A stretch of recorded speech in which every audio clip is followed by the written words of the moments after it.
હા હાલો, રાણાભાઈ રાજગોર બોલે છે અને હું એની બાજુમાં જ રહું છું. જે હિટાજી મોકલ્યું હતું એનેથી જે મોટી કેનાલ રહીને એનું નાલું તોડી નાખ્યું છે.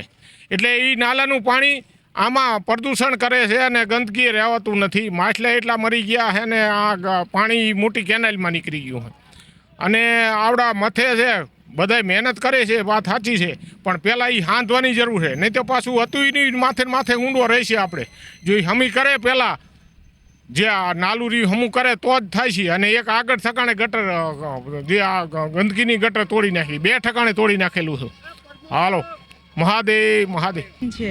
અમે સિદ્ધનાથ સોસાયટીમાં રહી છીએ અને અહીંયા કેનાલમાં ગંદુ પાણી આવે, અમને બહુ વાસ આવે. નાના છોકરાને લઈને આવું બહુ ગમતું નથી અહીંયા. અને અહીંયા કેદુના સાફ કરે પણ હજી સાફ થઈ નથી રહી. તો હવે 10 દિવસ થઈ ગયા છે.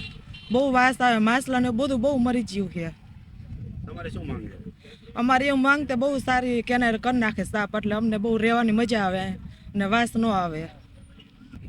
પહેલાં આપણે ગટરનું પાણી અંદર છોડવામાં આવ્યું કેનાલની અંદર, અને હવે એ દુર્ગંધ થવાથી પછી કલેક્ટર સાહેબ આવ્યા, બધી તપાસ કરી અને એનેથી લીધે પછી આ નગરપાલિકા તંત્ર દોડી થઈ જઈ. અત્યારે આ સાફ સફાઈ કરે કોઈ અધિકારી કોઈ છે નહીં, જવાબદાર અધિકારી કોઈ નથી અહીંયા, અને કોઈ સાધન નથી જે સાફ સફાઈ કરીને કોઈ સેફટી નથી. અને આ ખોટો છે ને પૈસાનો વેફેટ કરે છે અને ખોટું લાખ રૂપિયાનું બિલ કરશે અને ટેક્સના પૈસાનું ખોટું પાણી કરે.